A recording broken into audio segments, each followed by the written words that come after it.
Hey guys, welcome to Coaching with Chris. Today, my special guest is Anthony Casa, CEO and president of UMortgage. I'm pretty excited. I've watched this whole journey all the way from the beginning to today. And Anthony, how are you? I'm doing good. I'm excited to be here with you. I've listened to a couple of your podcast episodes this morning. I'm pretty pumped up. You know, your story, how you got into this business. Um, uh,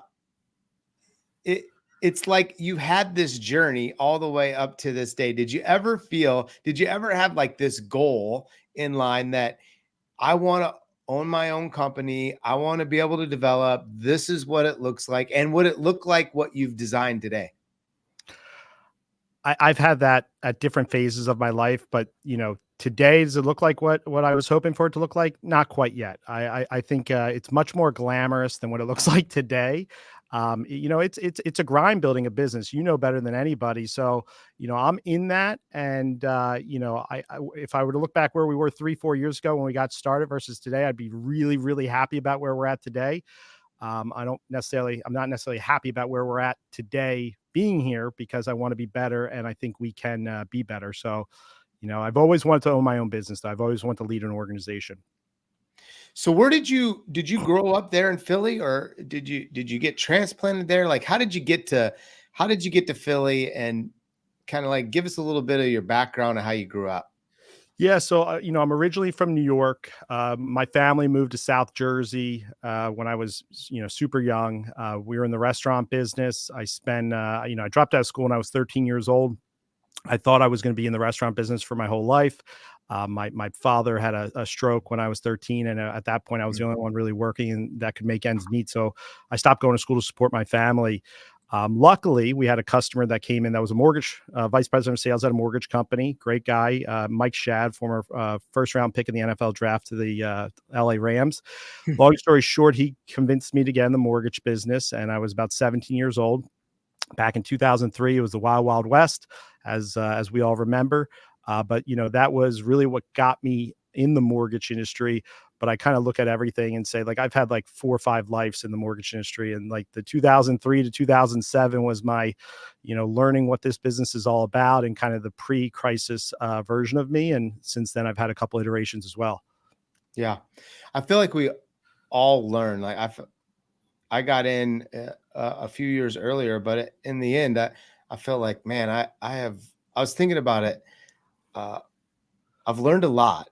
One of my biggest lessons was learning how to shut my mouth. Like that was a big lesson. Got me in a lot of trouble. Same. And I think I was too emotional. Like, you hurt my feelings. I got like the next reaction is that I'm going to get back. I got to get back at you because you hurt me, and I hated to be hurt. And when I started to peel it all back, it was just, I just want to be liked. I just want people to like me. Like, we all go through it. We're never going to have everybody like us. How do you work through that? I think there was a point in my life where I was that. I really cared about people liking me, and I really cared about, my perception and people pleasing. And that was a big part of who I was. I think that version of me definitely is a distant memory. I think, what I've learned is the greatest thing I can do for somebody is help them get better. And I can't do that by, just being a nice guy and being a people pleaser. People like straight talk. People like to be held accountable. Well, not like, but that's what transforms them. So like, even if I look at our relationship, you and I've got a great relationship. You shoot me straight. You hold me accountable when I'm not doing what I need to be doing from a partnership perspective. And I really appreciate it because it cuts through the noise. It helps me understand the expectations and lets me know if I'm meeting those expectations or not. So to me, like, those are the healthiest relationships. Everything else feels surface level. To me, it's like, the surface level recognition it just doesn't light me up anymore. What lights me up is truly getting better and being better. And that's just where I'm at, in my life at this point. You seem, from an outside perspective, by the way, real quick, you hold me accountable too, Anthony. I mean, like, I value our partnership, our relationship, and I value your opinion to say you suck at this. You got to get this fixed. I'm like, okay, I'm gonna go get that fixed. But you seem as happy as you've ever been. Why? I think I figured out a lot of things about myself over these last couple of years, and one of the things that I figured out is like I used to really put a lot of weight on external validation and external opinion, and I just don't anymore. And unfortunately, when you care so much about those types of things, and how you're viewed, and how you're ranked, you really, it can eat away at you if you're not achieving the things that you're hoping to achieve. At this point, I just realized, like, it comes down to what I'm doing in this building. It comes down to the people on my team. And what really makes me happy is just being in a position where I've really surrounded myself with some great people. It took a long time to get to this point. And whether it's, the people that work here at UMortgage, the loan originators, the branch managers, our operations people, our partners, even from that perspective, like, I just have surrounded myself with some really good people. And I feel like at this point where, even if I'm letting people down, even if we're not meeting expectations, I feel like I have partners. I feel like I have relationships that are going to be with me through those ups and downs. So, I think it's a sense of balance, but it's also a clear sense of, like, what's valuable, what's important to me. And I've learned a lot from you, to be honest with you. I've learned a lot over this last year and a half, hearing your journey, hearing how you built your business, and even seeing how you do it today. Like, when you were going over your goals for this past year about all the, one-to-one meetings you want to have with LOs and how many people you want to speak in front of and all that stuff, I was like, man, that's another layer down that I haven't been going. I got to get deeper into the weeds on my tactical touch points. And thankfully we've embedded that across our organization within our internal sales coaching, because I saw how successful it was for you. Well, I think one of the things that I like is that you don't quit learning. I think you challenge me because you continue to keep learning and learning and learning and learning, which is, obviously propelling your business. What do you feel like is 2 or 3 things that you really learned this year? One, the number one thing that I've learned is that uncommunicated expectations are the foundation of failure. So communicating expectations are so critical. And whether it's, I at one point this year, I looked at all the job roles in our company, and I remember being like, oh, operations people, they need to do X, Y, and Z. And then I looked at their job, descriptions. I'm like, none of these things are expectations in their descriptions. Like, why would I expect them to do something that we haven't set as an expectation? So I really think communicating expectations is so critical to achieving goals and doing big things. So that's one I've learned the hard way.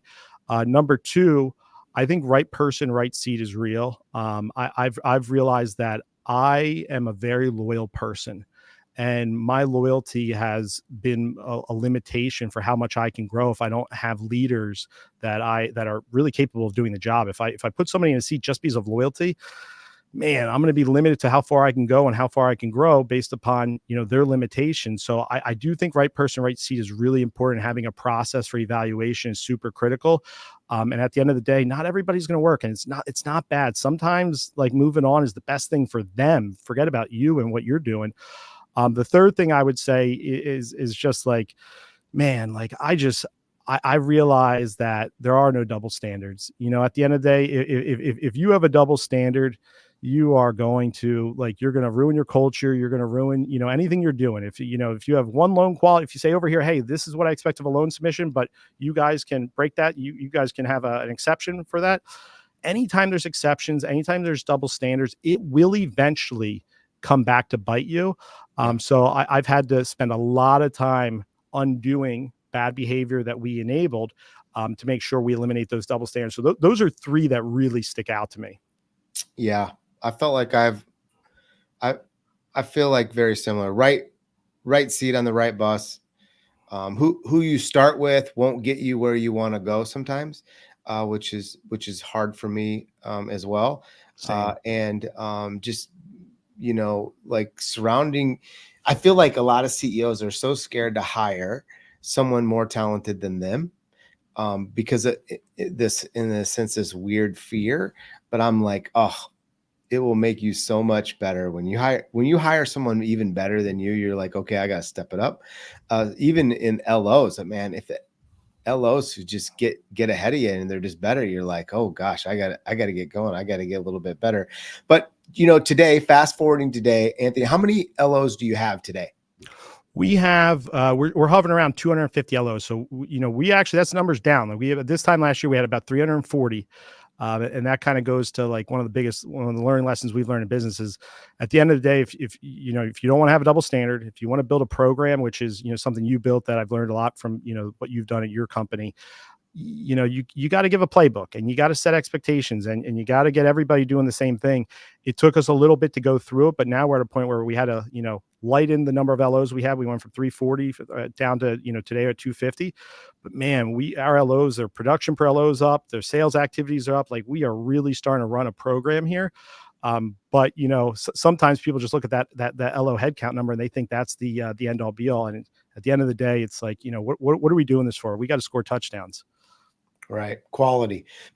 Plus you're doing them a favor. Like they're either a fit for you in the company or they're not. But I would consider you also, you're in the weeds with your LOs. Yes. Like you're not distant. How many actual direct reports do you have today that report to you? Technically I have 7, but that doesn't include our sales team. So like, to me on the sales side of things, we have, 25 or so branch managers. I would say all of them I'm interacting with on a pretty regular basis. We have a weekly sales leader L10 meeting on Fridays that, I just hosted this past Friday. So to me, it's, there's a lot. I don't like, this degree of separation. Like I really like to have a pulse on what's going on in the organization. And I'm really good at, giving people things straight. So, it's not like if a team member is, complaining to me or an LO is complaining to me, I'm going to, give them some sugar-coated thing just because that's what they want to hear. I'm super straightforward people. One of the common things people hear from me is like, oh, you know what? You're the problem. I say it all the time. And I say myself, I'm the problem most of the time too. It's like, man, like you want the result, but you don't want to change your behavior. You're the problem. And people have come used to me saying that. And that for me, it's like, I want to have a direct communication with our team members because I want to lead them like I lead my leaders, because I want to show my leaders that like, you can be honest, you can lead by example, you can set the tone, you can communicate straight. You don't have to be a people pleaser. They're not going to leave you. It's a good thing to be held accountable. It's a good thing to lead people by example, but it's hard. And by the way, that's one of the things I would put out there, Chris, that I've been working on really hard is I'm challenging myself, man. Like I got to be honest with you. I don't know if there's a bunch of unicorns out there. I went through a phase where it was like, oh, I'm going to go find these unicorns in technology or, operations or this, like, I'm going to go find these leaders that are out there. Man, I did a lot of time recruiting and searching and researching. And I don't know how many of them are really out there. So what it really came down to me is like a self-assessment is like, dude, if you want better leaders, you got to be a better leader and you got to do a better job developing your leaders. And you got to stop trying to think that you're going to solve your problems by going hiring some unicorn. You got to develop those unicorns. And that's been a reality check I've been going through over the last year of like, I just got to be better. Yeah.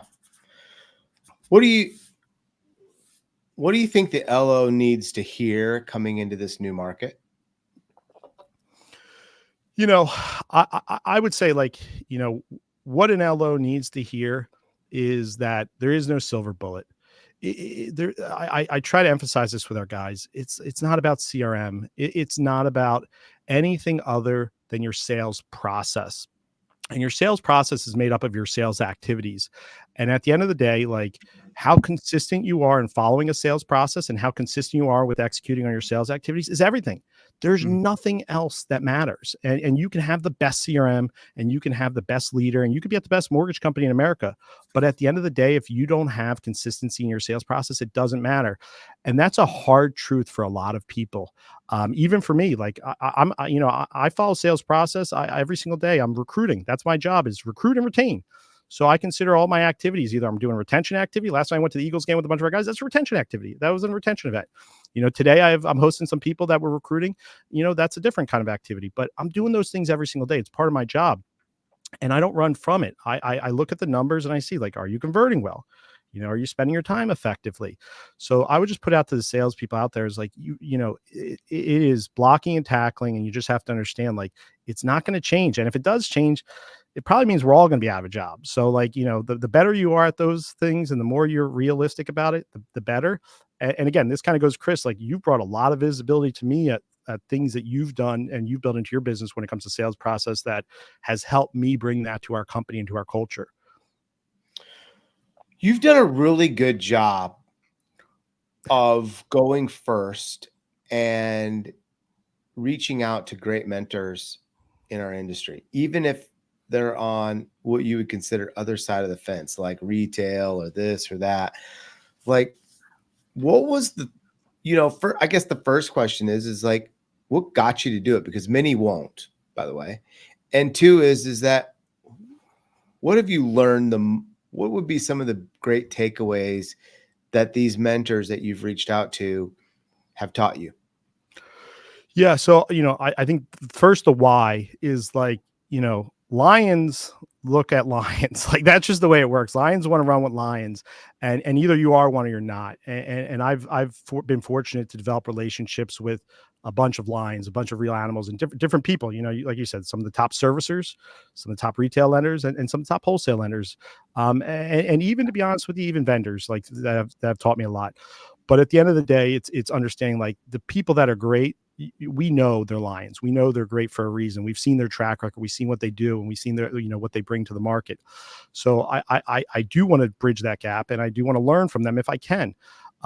What I've done is I've identified who those people are, and I vet them out early. Like to me, it's like there could be fakers, there could be pretenders, but the real guys, and there's a handful of them that are really impressive people in each channel. The real ones, there's something about me that's compelling because they give me a lot of their time and they spend a lot of time with me. But I think they also value somebody that listens and is coachable and is willing to, take their knowledge and translate it. So, I guess from a perspective of knowing I'm 39 years old, I feel like the next 30 years of my life is going to be building this business and hopefully building the best mortgage company in America. I'm okay with being number 30 or number 2 or number 3 for this next period of time. I know where I want to go. And a lot of the mentors that, that I'm talking about, like, I don't think they plan on being in the business in 10 years or 15 years or 20 years. I don't know if that's part of their plan. So I don't think they look at me as necessarily a short-term threat. But at the end of the day, the only way to learn is to learn from people that have done it before you and done it better than you. And I really value those people in a big, big way. What? Isn't it amazing that these lions are so freely willing to help the willing? Like it just baffles me. I could tell people over and over and over, just reach out, just reach out, just reach out. Like we teach loan officers to go out and find whales in their own market to be able to get advice, but eventually that advice leads to referrals. What could you say even more to be able to encourage them as loan officers to be able to go reach out to mentors or whales in their market? And what would be 1 to 2 opening questions you would ask these mentors or whales? You know what I'm kind of going with on that? Oh, big time. Oh, big time. And I would put it this is the reason why those people are willing to give, the people that, and by the way, these are people that are at the pinnacle of success, wealth, everything. The reason why they're willing to give, it's a very thin line. What they don't value is people that waste their time. What they do value is people that are going to take what they're giving and translate it into their business, into their relationships, into something positive. So I will tell you this. If you're going into it with the goal of just you're going to sit there and take notes and that's it, they're not going to want to have a lot of subsequent meetings with you. They're not going to want to spend time with you. It's really when they see that you're not only listening, but that you can actually translate it into execution. So that's a big one that I've seen over time, because the same thing I do with people that, reach out to me is I follow up and I ask, did you do anything? How'd you implement it? And I think that's super, super important. But, what I would set you up for is I would tell you this is, you got to be in a position where you can be vulnerable, you can be a listener, and you can unequivocally respect the fact that somebody's giving you something of value that you can't put a dollar sign on it. Like I look at a couple of my mentors that are number one in their business models. Right. And it took them 20, 30 years to get there. 1 hour of their time, I look at as extremely valuable. I really do. Like, I try to get as many questions in. I try to listen to anything that they say just to understand the context, the nuance, and what led them to this philosophy. And, to me, if I'm interrupting them, if I'm disengaged, if I'm coming back and I clearly wasn't listening, or if I'm multitasking, man, I mean, what a level of disrespect that is. So I would personally say, you have to be committed to learning and listening, and valuing that person's time. Number two, identify what problems you're trying to solve. Hey, like to me, one of the biggest problems I was trying to solve at a certain point was leadership development. It's like, man, am I a bad leader? Why can't I help this person level up? Why can't I get this outcome? And the commonality is a lot of what you said. Certain people, they get you to a certain level, and you got to upgrade, and you got to find new people that are going to take you to that next level. So Right. that's one piece of it. But the commonality a lot of these people say is like, Anthony, at the end of the day, the minute I realized that I had to level up, and it was my job to, drive the bus, that was reality. So, I would just put out there, identify your problems or your pain points, or the things you're really hoping to achieve.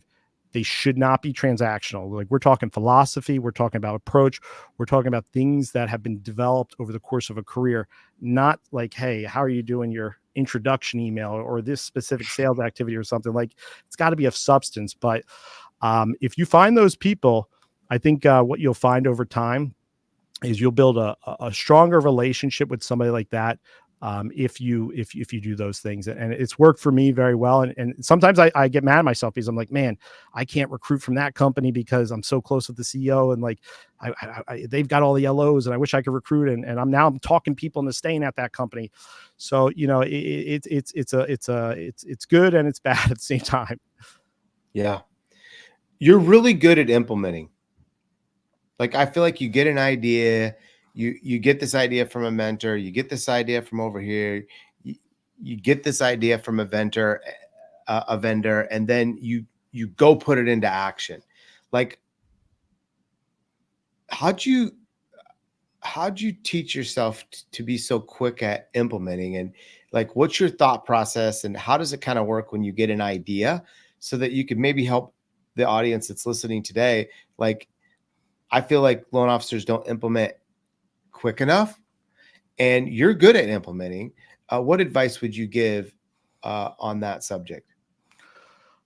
I would tell you this, is that execution is so important. Like realistically, to me, it's like what I've learned over time is nothing's ever going to be perfect. Like, I go back to when we started ARIVE and we launched that originally.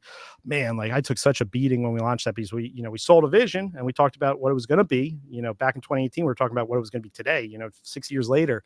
And in version 1.0, it wasn't that. It was like, maybe like a percent of that. And man, the broker community really lashed me and gave me a beating for a while. They don't even remember that now. But the learning lesson I had was like, man, like, I could have waited 2 years to get that product up to a certain level, but I had the attention, I had the audience, and the timing was right to go to market. Now, I was betting on myself that we could execute at a high enough velocity that I'd close the gap on what the vision was and what we were actually delivering, and keep enough of the audience on board, which, thankfully it worked out. So I look at that. The markets are short. People's mindsets are very short. So like, in this past market, implementing a coaching program, it was a heavy lift, but it was the single best decision we made in our business. I mean, it completely changed the trajectory of our business. And I remember at the time thinking like, man, I'm going to lose LOs over this. Like this, I don't know how this is going. I'm getting some negative feedback, but you just got to power through if you truly believe it's going to help you and help your team and your people get better. So I've been intentional with making sure that I believe in what I'm doing. I'm not going to just launch something that I don't believe in. You got to be able to sell the vision if you're going to ask other people to participate in what you're executing on. But at the end of the day, you can't wait till it's perfect. You got to execute on it and then iterate and then get feedback. And when it's not delivering the outcome that you're expecting, but you really believe in it, keep iterating. Keep focusing on the process. And it's worked for me. It's worked for me more than it hasn't worked for me. Yeah. Let's talk about coaching. You implemented this new coaching program. If I'm an LO listening and I'm thinking about coaching, Like, walk me through your views of what does a good LO coaching program look like? Yeah, so I've got a couple pieces. The way that I look at it, I think number one is a very clearly defined sales process. I have to focus on this. Like this is like I'm obsessed with it. I look at everything as a 4-step process. It doesn't matter what it is. 4-step process. You have intake, validate, deliver, transition. Now, if you zoom in or zoom out of any process, it's the same thing. Like think about loan submissions. When I'm, submitting a loan to you, like you have an intake, then you validate it before you just go. Like that's your setup process. But then you transition from setup to underwriting. Like, and now we start over. Intake, validate, same exact thing. So everything is those 4 steps. Micro, macro, you can boil it down. Sales is the same thing. And I try to focus on one of the biggest observations I had here since we implemented our coaching program is I got all of our people doing the sales activities. I mean, the numbers were through the roof, the number of appointments, meeting with realtors, all the coffee things, open houses. Conversion was not good. And it allowed me to zoom in once I saw the data. And I was like, man, what are we not doing here? Oh, we're not transitioning from prospecting to transacting, to getting a referral. And that's when I sat there and said, we're missing this step of like, we're meeting with realtors, but we're not getting a deal. We're going to open houses, but we're not getting a referral. Okay, let's implement a realtor onboarding presentation here where we go from, hey, we prospect it. Let's go through an onboarding meeting where I show you our tech, I show you our operations. I do a whole presentation on a live meeting. And at the end of it, it's like, we're no longer, prospecting. We're partners. I just onboarded you. You're officially having an ARIVE realtor portal. Like we're going to be working together. You've changed the narrative. Now I'm transitioned to, I want your borrowers, who you're working with, who you're talking to. I'm changing the entire dialogue. But to me, it's like those 4 steps are so critical. And every single time I ask a question about something, and it's not like the outcome isn't what somebody expects or what we expect, I analyze that process and I realize we're missing one of those 4 steps or we don't have it clearly defined. So I think sales process is super critical. I think measuring and bringing visibility to the sales activities and the performance is so important from a cultural perspective. Mhm. And I think at the end of the day, the other thing is this is like, you got to focus on the process. Okay. You got to, not the outcomes. So like, to me, we used to do all these leaderboards on fundings and on locks and stuff like that, but those are outcomes. The minute we transition to focus on leaderboards on daily activities, man, things really changed in our company. We saw, like, I look at that as the effort metrics, as number of appointments, the lead conversion. Like people realize that they can't compete with Pat and Gade to be the highest in funding. The guy's closing 50 loans in a month, but they can outperform Pat on daily sales activities. And the minute that people start to realize, like, I could work my way up this leaderboard if I just execute on my sales activities, it changed the game. So like, I think all those things are important. I think at the other thing that I always kind of highlight, I always give Rick Ruby a lot of credit on this, is like accountability is so important. Like if you are leading from a place of fear, like some of my guys are in different coaching programs outside our organization, they'll tell me what their coach is saying. I'm like, oh man, that's not the right thing. That's just so they get another check out of you. That's not so they get the result that you want to get. But the one thing I respect about Rick Ruby is whenever I hear people talk, oh, he's too hard. I'm like, but did he get the results? What's the track record? Oh, he's produced a lot of winners. Okay. And by the way, all those winners, they say Rick Ruby helped them become a winner. Why? He's hard on them. We all need to be hard. Somebody needs to be hard on all of us. So I think that's the last component. You need accountability in order for the coaching program to be effective. That's so good. You know something about Rick Ruby? No, tell me. He fired me twice. That's a good coach. I would say most people don't even know that. And when I started into Windsor, he's like, this is the most confusing thing. Don't tell anyone you're doing this. I don't want anyone in the program to know this is confusing. This is not what we do. And I'm like, okay, yeah, I get it. And because I started working community banks first, and then that kind of led into wholesale. But that's another chapter at another time. That's what awesome. Are you the most proud of? Who or what? You decide. I think what I'll start with what, like, what I'm most proud of is that, like, I feel like at this point, like, for me to be where I'm at after, dropping out of high school, after having ups and then really big downs and really like having some, monumental, setbacks, that like, I just have become somebody that is non-emotional. Like I just focus on where I'm going. I don't get overly reactive. We lost money. We're going to hit the goal. Somebody quits, like whatever those things are. I just don't get emotional over those things anymore. And I'm so proud because like at one point, like you talked about earlier, I was such an emotional reactive person. And I really enjoyed the space I'm living in today. Who am I most proud of? It's tough. I got a lot of people that I'm proud of. I would probably put it out there. My brother works for me. Being able to see him become a leader in our organization and overcome the challenges that he's overcome. I'm super proud of him. He's an incredible person, incredible dad, just, spectacular human. Yeah. You're a great dad yourself. Well, I appreciate it. So are you. I love rooting for Clay every day. Yeah. Oh, Clay, he keeps going on. What, fast forward 5 years, like what's UMortgage look like then? Oh man, 5 years is a long time. A lot can be accomplished in 5 years. I would put it out there. Well, let me rephrase it. What's the dream? The dream for me. Dream. Wait, say it one more time.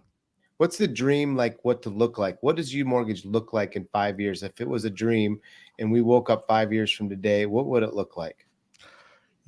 I would look at UMortgage and I would look at it as the place where we're manufacturing and developing people to come in this industry to become sales professionals. We want to, bring them in from the outside, develop them in a real high touch way that allows them to make this a career.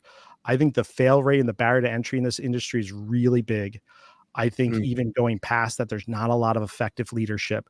And even if you are successful in this industry, if I really looked at your business and I looked at your behavior and I looked at the way you treat people and the way you think about things, I would probably look at it and say, man, I wouldn't want to develop anybody to have a lot of these traits. And that goes for some of the top producers. So, to me, it's like, I would want to develop people to be the avatar of what I believe is a successful loan officer. Somebody that's relationship focused, that's client experience focused, that understands the importance of developing a culture and relationships with their team members and their peers, and somebody that respects the process of doing the sales activities and understands, like, the reason why we do post-closing, meetings and we follow with our database isn't because we're trying to protect our clients from Mr. Cooper. It's because it's the right thing to do. That's what we do. We're in the relationship business. We're not transactional. So I would want to build an apparatus that allowed me to bring those people in the industry at a high scale, develop them to be the best mortgage experts in the market, and really, dominate, the hand-to-hand combat that is the, loan origination. I had a meeting with a couple of my guys last night and they were like, I was like, how much prospecting are you doing? And these guys, one guy closed 20 loans last month. I was like, how much prospecting are you doing? How many, new people are you reaching out to develop new relationships? And they're like, man, I got, 8 to 10 realtors that send me so much business. I'm good. Man, I like, that drives me crazy. And it's not that I don't think they're good and I think they're making a lot of money. It's because I want them to dominate. I want them to really, really dominate. And I know 100 loans a month is possible for a loan officer. We've seen people do it. So I would want to create a culture where the standards high, the expectations are high, and complacency is just not acceptable. Yeah. I feel like I've heard a lot of loan officers say I'm good, and then you lose 2 and you're like, what? Or someone's got a big builder and you lose the builder relationship and then you're like, now what? Like, you always got to have like that next level that you're working up, because starting over again, it's painful and it takes time to be able to recreate these good relationships, like this LO that has 7 or 8. Like, that didn't happen overnight. No. And you lose one for some stupid reason, or something bad happens, gajillion of scenarios. Like, to replace that it's a process. It's a process. And honestly, it's a mentality that I've really, that's kind of what we're doing with our sales, our coaching program here, is to build that mindset of, you said it when we were in Cincinnati and you talked about like this concept of how many contacts do you really need to have. And that's kind of been embedded in my head ever since. Is like, you really need to be in a situation where you're so diversified that somebody could retire, somebody could sell their business, somebody could, fall off a bridge. And you've built something so well that the machine keeps going. And we want to be able to, show LOs how to build the career, how to build the team, how to build the machine, and then develop into being a leader. Like those are all different things that don't happen. And to me, it's really hard. Nobody's done it. So, I'm very passionate about it. It's why I wake up every single day. If somebody offered me $1 billion for my business, I wouldn't sell it. Like I love what I'm doing. I love the process we're going through.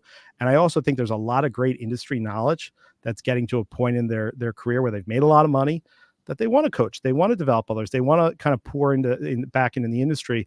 And I want to tap into that. I think that's something that's really a big opportunity that's coming up. Yeah. The question maybe someone's asking, and they're like, Chris, ask them this question, and is probably, why should I come work at UMortgage? Because there's retail loan. I have a lot of retail loan officers that listen, and they tell me I listen to it when I listen to coaching with Chris when I mow my lawn, or when I do this, or I go hit golf balls, or whatever. And they might be thinking, I don't know, but what would you tell them? Why UMortgage? I'm going to be honest with you, Chris. I spend more of my time telling people why they shouldn't come to UMortgage than why they should come to UMortgage. Okay. I would tell you this is there's a very small percentage of people out there that this is going to connect with. So a majority of people, this is not going to connect with. But I would tell you, if your aspirations is greatness and you want to see what like pursuing greatness looks like, you'll get a chance at that here, because that's what I do every day. I attack every element of the business. I want to be great at everything. I am always vulnerable. I am always looking to get better. I lead by example. I don't expect anything of anybody else that I wouldn't expect of myself. And that's the leaders that I've made here, and the salespeople that are here have embodied that persona. They've also dealt with an incredible amount of feedback. Like if at one point I thought my top 2 originators were going to quit on me in the same day. Like they were like, dude, all I ever hear about from you is how what I can do to get better. And all I ever hear from you is what we need to do to get better. It's like, yeah, remember we talked about get better every day is one of our core values. Like we're focused on. It's like, well, what am I doing good? I'm like, oh, you know what? I got to do a better job of recognition, because you're doing a lot of things good. So like, if you really want to be great and you want to be in a culture and environment where you're going to be pushed to be great, and you really like have these other things that you want to achieve. Like I want to become a CEO. I want to learn how to be a leader. I want to learn how to elevate. You're going to have those opportunities here. But you got to be committed to it, because you're going to get it for sure. And I think for me, a lot of people aren't really committed to it. A lot of people want to talk about getting better every day, and a lot of people want to talk about it. And then they get here and they're like, well, I'm having my best year ever. I was like, yeah, but that's an outcome. Like we want to get better. Like you've got all, these are the areas you said you want to get better. And let's go do it together. Let's go dominate and do this thing together. Not a lot of people want to follow through. So I think for that small percentage of people, and it's not about what production you do, it's just a mindset, is if you truly want that, I think we've got that dialed in a big way. And I think you'll see, from our people, that's the way we operate. And I would tell you, the other thing is this is like, there's a million mortgage companies in the mortgage industry that do loan operations well, client experience well, loan commissions great, and all these different things. If those are the things you measure and value, then we're probably not for you. Not that we're not competitive in those areas. It's just not what we value. We're focused on getting better. We're focused on everything that we can do to level up. And where we are today, if you would have told me 3 years ago, like, hey, Anthony, you're going to do $3 billion in 2 years, I would have been like, man, that's amazing. $3 billion in 2023 in a bad year. That's amazing. We were at zero.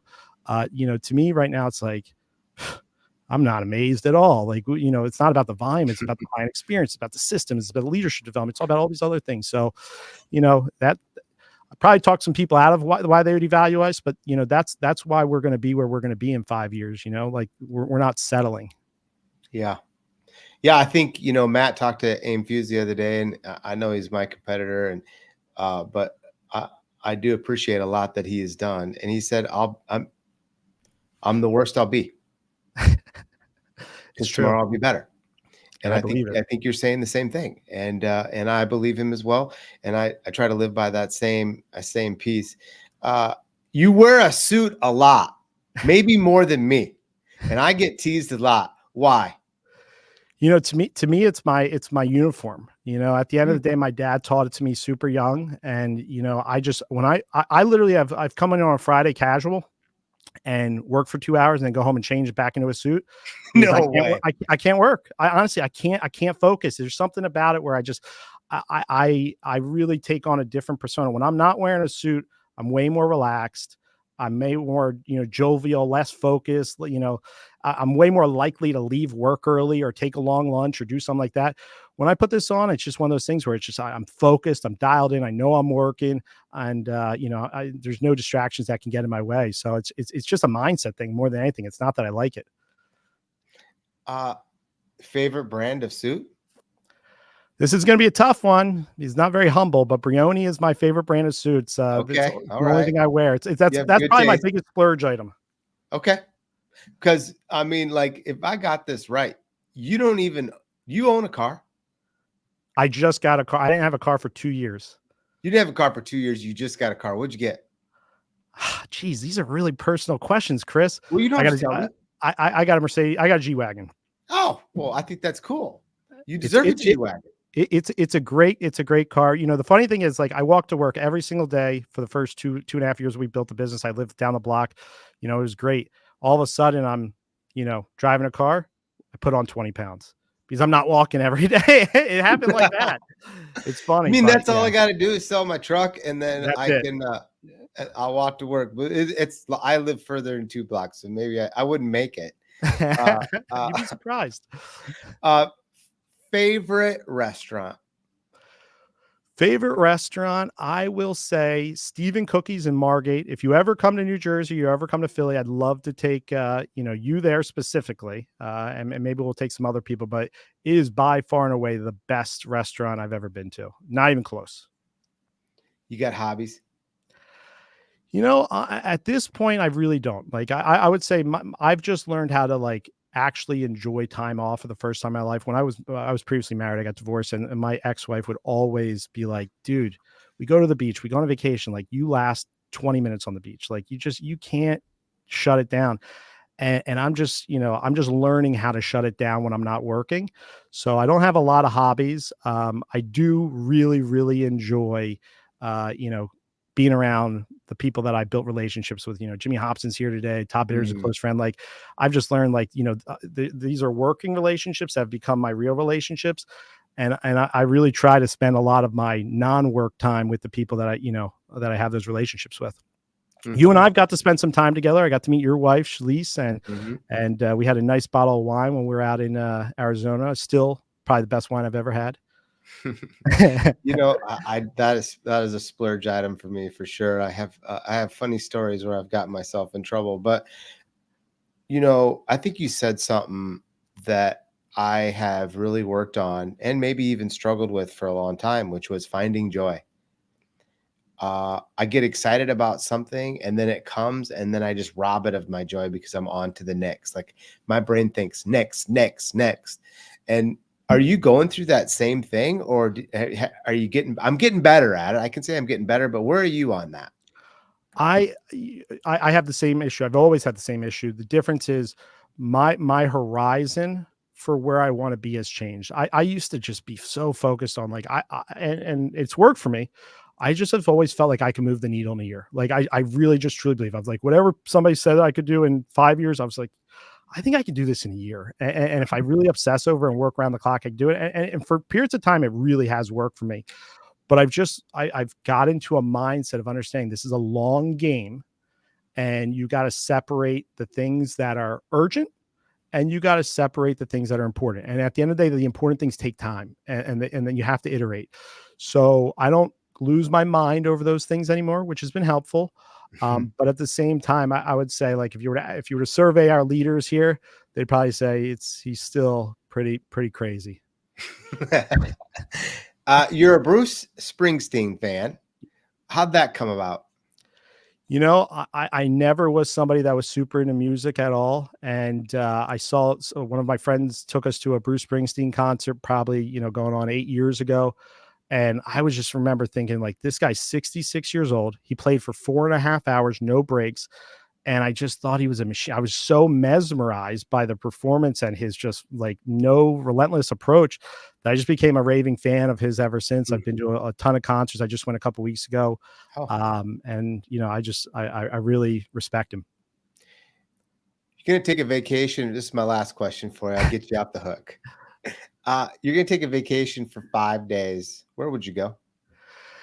For 5 days, I would go to, I would say I would love. I've never been to Europe. I'd love to go to Italy. That's on my bucket list. So if it was 5 days, We may have to go 10 on that one. yeah, we might have to go 10, or we might have to fly private. But Right.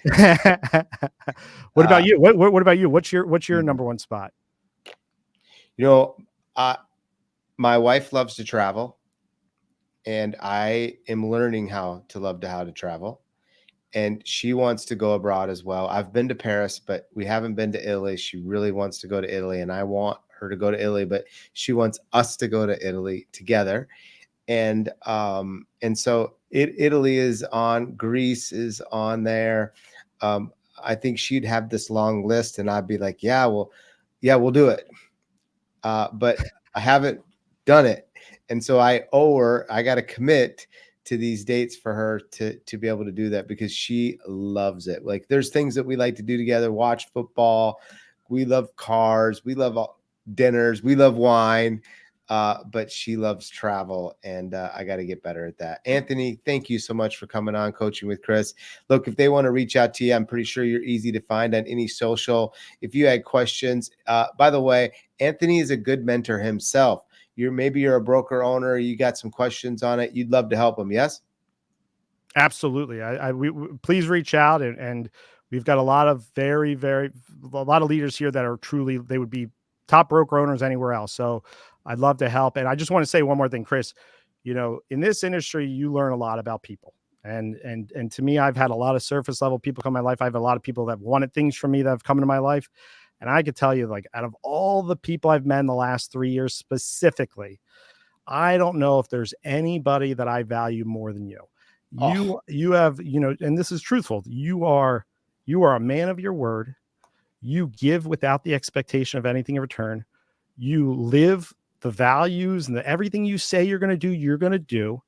And at the end of the day, man, like, there is not too many people that I've met that I feel like have added more value to me than I've added to them.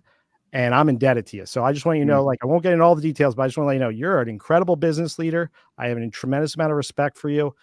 Brokers should be using Windsor to the gills. They're a great partner, and they're fully committed to what we're doing. But more than anything, the relationship with you has made me a better leader and a better person. So thank you. Thank you. Hey, listen, one of my favorite episodes by far. Just fun to be able to ask each other questions. I know I got you squirmy a little bit, but I got to tell you, I'm a brony guy too. Like I am. And my wife thinks I'm a diva with that stuff. But I got to have one bad habit. Like, give me one bad habit. Yes. So listen, exactly. I appreciate this time. Thank you for everything, Anthony, and enjoy your day. Thank you. Have a great day.